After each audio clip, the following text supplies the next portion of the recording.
Assalamualaikum warahmatullahi wabarakatuh, Buya. Assalamualaikum warahmatullahi wabarakatuh. Mohon tanggapannya, Buya. Saat ini ramai orang memperbincangkan tentang komentar beberapa orang terhadap kedatangan Habib Rizik Syihab beberapa waktu yang lalu. Ada yang menyatakan ketidaksenangannya terhadap penyambutannya. Ada yang merendahkan kehabaibannya. Kemudian juga meremehkan perjuangannya. Bahkan ada juga yang mencaci atau mengolok.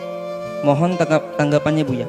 Bagaimana menyikapi tentang hal-hal semacam ini, Buya? Terima kasih. Bismillah. Kami akan menjawab. Pertama, kami bukan orang FPI. Harus tahu itu. Saya bukan anggota FPI. Kemudian setelah itu, yuk kita pandang segala permasalahan dengan akal yang jernih dan hati yang tenang. Pertama adalah kedatangan Habib Rizik disambut oleh orang sebanyak itu kemauan umat, bukan rekayasa, bukan dibayar mereka. Ayo, Anda posisi seperti saya, adil. Anda tidak di FPI dan tidak jadi musuh FPI. Anda berada di tengah-tengah. Ayo, kedatangan mereka umat segitu banyak bukan direkayasa.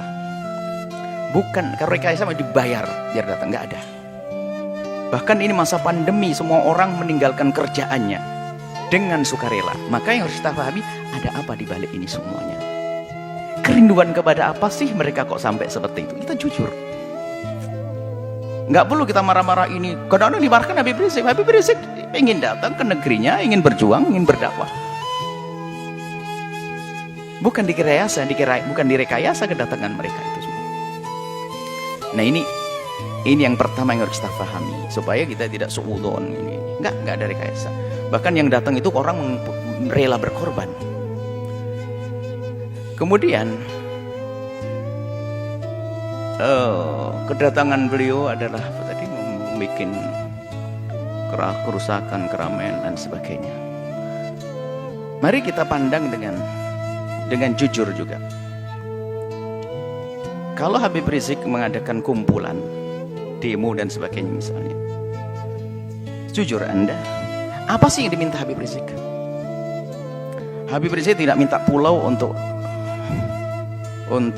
pesta apa, tidak juga minta apa jabatan apa, tapi yang diminta apa? Coba kita cari. Anda jujur sebagai bangsa Indonesia yang adil, yang jujur, apa yang diminta? Jejer permintaannya apa sih? Dulu permintaannya adalah bagaimana ada orang yang mengucapkan kalimat yang merendahkan umat Islam dengan merendahkan Al-Quran, ayo diadili. Apakah permintaan semacam ini salah? Coba dilihat dulu apa sih permintaan Habib Rizik. Ini harus jujur. Anda melihat Habib Rizik kalau kumpul-kumpul minta apa? Yang diminta apakah Habib Rizik ingin pemerintah memfasilitasi, Habib Rizik ingin membangun tempat minuman keras paling besar sejagat raya? Enggak juga. Kalau Habib Rizik minta begitu, kita berontak semuanya. Yang diminta apa? Coba kita jujur. Yang diminta baik atau jelek? Kalau yang diminta baik, kenapa kita bingung yang diminta baik kok? Keadilan misalnya. Harus ada misalnya menghentikan kemungkaran. Selagi yang diminta baik, isunya yang diminta baik ini, maka jangan gampang menilai orang dengan buru-buru. Sekarang jujur, minta apa? Anda bisa melihat di media. Atau Anda datang kepada Habib Rizik, minta apa? Kan begitu, yang diminta apa? Yang diminta adalah yuk kita menegakkan. Habib Rizik misalnya, FPI di beberapa tempat minta agar kemungkaran di sini dihentikan. Loh, kemungkaran dihentikan, apakah permintaan yang salah? Karena kemungkaran itu akan merusak orang lain. Coba yang diminta apa? Ini jujur dulu. Kalau yang diminta adalah menghentikan sesuatu yang membahayakan umat membahayakan itu bukan saya membahayakan di dunia, kita punya iman di akhirat. Yang membahayakan di dunia nggak boleh. Misalnya Habib Rizik memasang ranjo-ranjo, kita hentikan, membahayakan di dunia. Memberhentikan membahayakan di dunia pun harus membahayakan urusan dunia, kita wajib menghentikan. Apalagi jika yang diminta adalah menghentikan segala sesuatu yang bakal merusak akhiratnya umat misalnya. Dan itu memang yang diserukan adalah selama ini yang kami ketahui adalah mengajak itu. Bagaimana agar kemongakan tidak terus merebak, kemudian juga bagaimana keadilan bisa ditegakkan. Di saat menuntut keadilan bukan berarti orang-orang yang lagi berkuasa 100% tidak adil. Ada beberapa tempat yang kurang serasi atau perlu disesuaikan agar terjadi keadilan. Jadi minta keadilan itu wajar, sah. Keadilan berlaku untuk siapa? Untuk semua umat, untuk bangsa ini. Bukan keadilan untuk Habib Rizik dan FPI-nya, bukan, keadilan untuk semuanya. Coba yang diminta apa?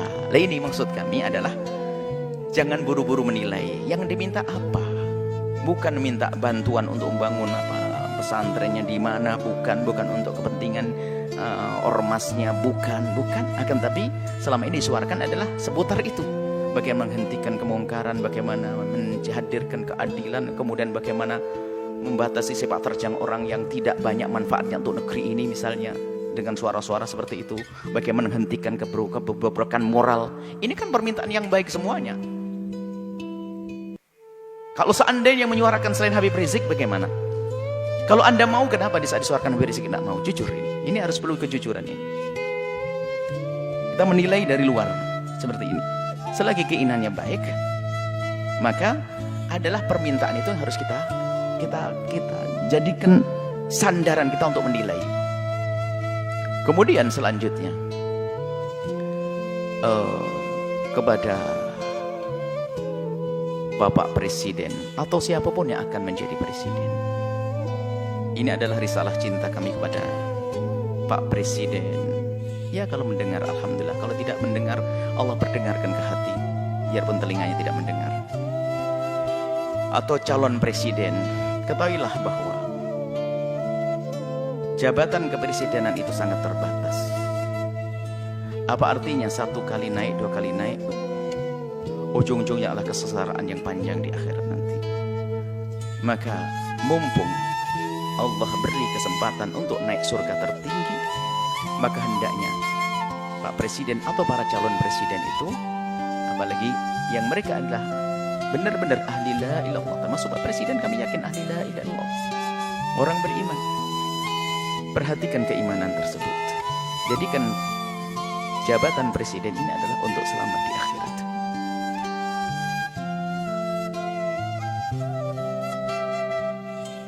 Maka selama ini panjatan doa, semoga orang-orang seperti Habib Rizik dijaga dan bisa istiqomah. Dan doa kita kepada Pak Presiden, semoga juga Allah memberikan bimbingan agar bisa menjadi baik semuanya.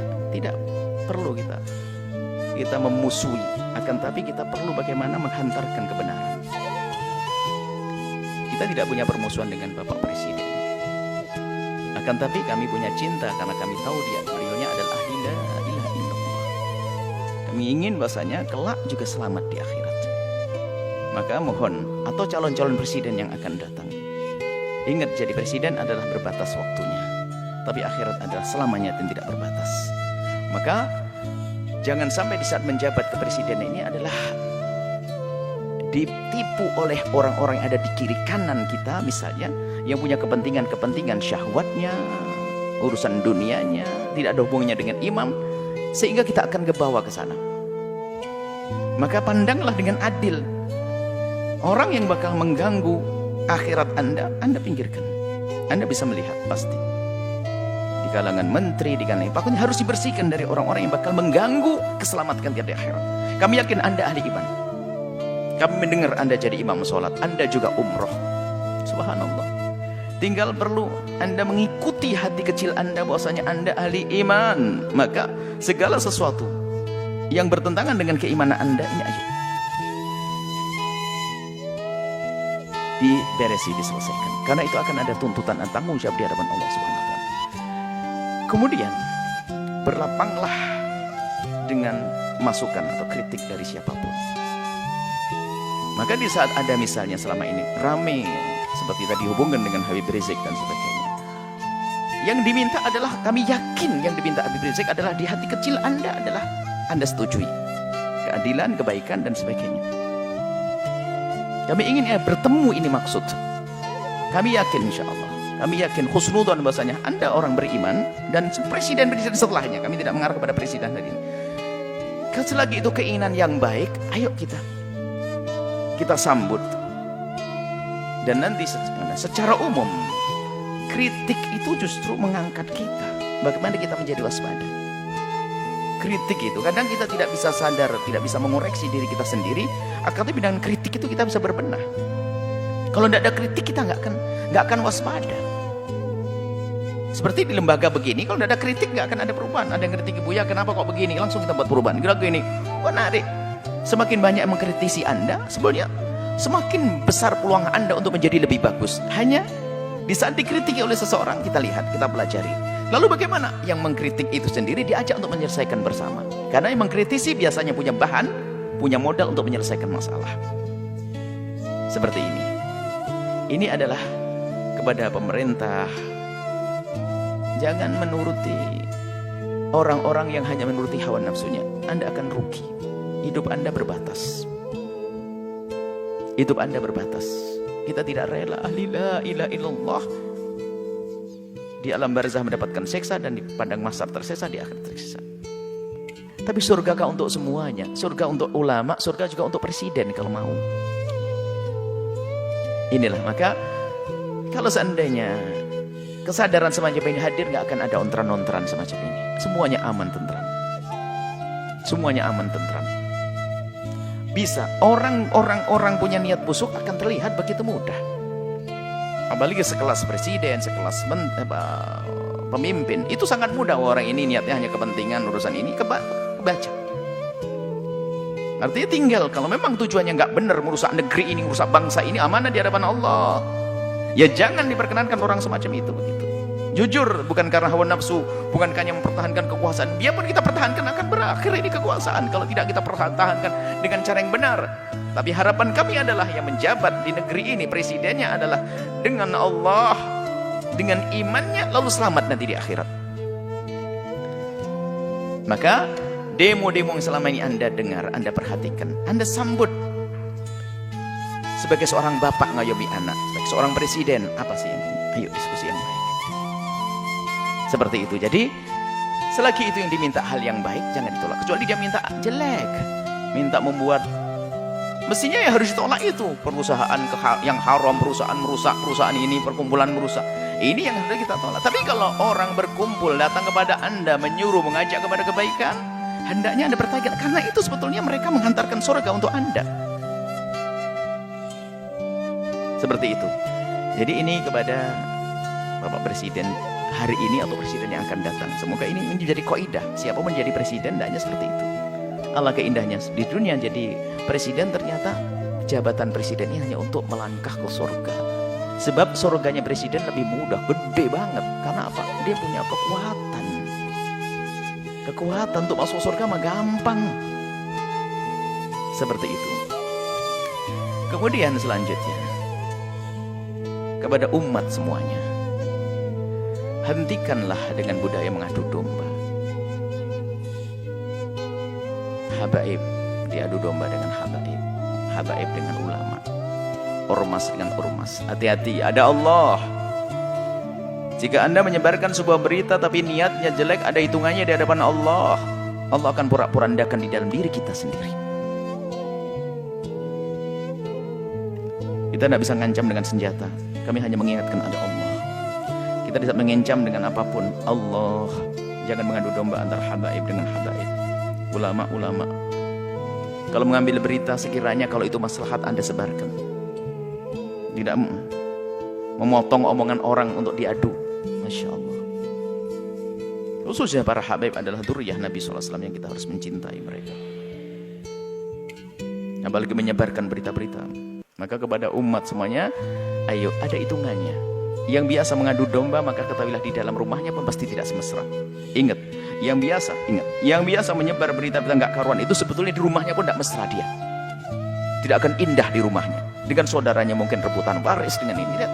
Yang biasa menyebarkan fitnah begitu tuh.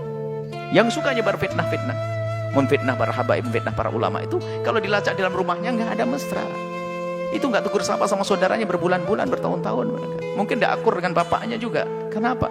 Hati yang kotor itu. Menfitnah habaib, menfitnah umat Nabi Muhammad, ngadu domba umat Nabi Muhammad saja nggak boleh, apalagi ini dzurriyyahnya Nabi Muhammad SAW. Kemudian Ada karena marah dengan seperti Habib Rizik, marah dengan seperti ini, lalu sampai mengarah kepada perendahan kepada nasab. Innalillah. Sampai ada yang mengatakan katanya, apa betul itu turun Nabi? Ayo dites DNA. Astagfirullah. Innalillah. Menafikan, menolak nasab yang sudah jelas semacam itu, maka itu seperti mengqadhaf, menuduh orang melakukan zina, dosa besar. Kalau sudah jelas itu nasab, sudah kita akui. Jangan mengatakan DNA-nya nih. Ada apa? Kalau kita bukan habaib, mestinya kita mencintai, bukan mengendengki dan ngiri. Nggak ada artinya. Ngiri tambah jauh. Kalau kita mencintai, kita bersambung. Beliau menjadi habaib juga dipilih oleh Allah, bukan permintaannya. Maka kita yang mandang harus mandang dengan hormat. Adapun masalah jika ada yang kurang tepat di antara habaib salah, ya kita kewajiban menegur. Seperti kita menegur anak kita, seperti di pondok kita ini banyak habaib, anak-anak habaib, yang salah ya kita tegur. Tentunya dengan kasih dan cinta. Tapi kalau sudah mengarah kepada penolakan nasab, ini sudah ada kebenci dan iri. Ini adalah bahaya sekali. Hati-hati ini. Kemudian juga kepada pengikut-pengikut FPI. Jangan sampai Anda menodai Habib Rizik. Sepak terjang Anda harus benar-benar direstui Habib Rizik dan diketahui dan sesuai dengan apa yang ada di pikiran dan hati Habib Rizik. Kita tidak ingin ada sebagian orang melakukan satu tindakan ternyata mencoreng Habib Rizik. Ini menjadi masalah. Jangan sampai tujuan Habib Rizik yang mulia, yang istimewa ini ternodai oleh kita-kita, apa orang-orang yang dengan perilaku yang terburu-buru, hanya mendahulukan hawa nafsu dan sebagainya. Nah ini, maka di sini kita ingin bahwasanya perjuangan orang-orang seperti beliau ini, Habib Rizik ini, bisa mulus, sukses. Kemudian nanti juga presidennya juga akhirnya juga sukses, bangsa ini sukses, surga lah semuanya. Mana ada percekcokan. Tinggal yang tersisa siapa? Orang yang sibuk ngadu domba, permusuhan, caci maki dan sebagainya. Hidupnya begitu dia. Dia tidak mesra selamanya. Dan hendaknya antara ormas dengan ormas ini adalah untuk saling melengkapi. PFPI ormas, NO ormas. Nanti ada lagi ormas besar seperti Nahdlatul Wathon ormas, Wasatiyah ormas. Tidak boleh jadi saling bermusuhan. Akan tapi ini adalah potensi umat Islam. Ingat, Anda punya Allah. Itu kekuatan.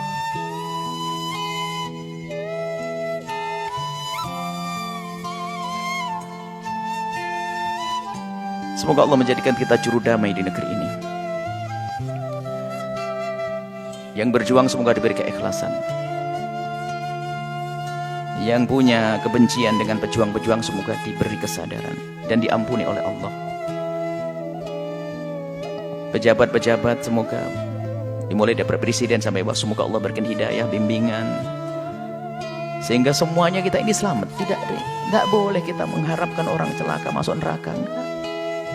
Kita harus merindukan mereka. Nah, kalau semuanya atas dasar ini semuanya, kesadaran rindu kepada Allah, menganggap kebenaran sebagai kebenaran, maka semuanya akan beres. Yang menjadi masalah adalah kita dikuasai hawa nafsu. Kita tahu itu kebenaran hanya karena bertentangan dengan kepentingan pribadi saya, maka saya tolak. Enggak. Muncul kebencian-kebencian dengan para ulama, kebencian kepada para habaib, na'udzubillah. Adapun orang yang membenci Islam itu memang selalu ingin merusak Islam, itu urusan mereka dengan Allah, ada hukumannya nanti di akhirat. Jadi maksud kami mulai dari perbincangan tentang Habib Rizik sampai terakhir pengikut Habib Rizik, dan juga di dalamnya ada presiden, di dalamnya ada orang yang mempertanyakan nasab. Ayo, yang salah dalam rentetan cerita ini, ayo kita sadar diri. Kita ingin tentram damai. Tentram damai, jangan ada permusuhan, ya. Kita dengar kalau itu kebenaran sebagai kebenaran. Jangan sampai kita ini adalah mendahulukan hawa nafsu kita. Ingat nasihat mulia dari guru mulia. Kalau ingin berbicara, kalau ingin melangkah, kalau ingin berfatwa, kalau ingin mengeluarkan sebuah statement atau apapun, ukhruj min hadzi nafsik, keluarkan dari kepentingan hawa nafsumu. Hawa nafsu jabatan, hawa nafsu tahta, hawa nafsu. Kalau kita bebaskan itu, maka kita bisa ngomong jujur dan adil nanti insyaallah. Dan tentunya setelah itu minta bimbingan kepada Allah Subhanahu wa taala dan kepada semuanya. Kami mulai dari Habibana Rizik sampai kepada pengikut-pengikut beliau, Pak Presiden dan sebagainya. Kami mohon maaf sebanyak-banyaknya jika kami ngomong di apa yang kami sampaikan ada menyinggung perasaan nyakit hati. Ketahuilah bahwasanya nuhibbukum jami'an, kami mencintai semuanya. Harapan kami adalah setiap kami bertemu dengan semuanya ini adalah semuanya saling senyum, saling pandang dengan penuh kasih sebagai muqaddimah pandangan kelak di surga bersama Nabi Muhammad SAW. Tegakkan kebenaran, keadilan, hentikan kemungkaran. Yuk kita menuju Allah Subhanahu wa taala. Wallahu a'lam bishawab.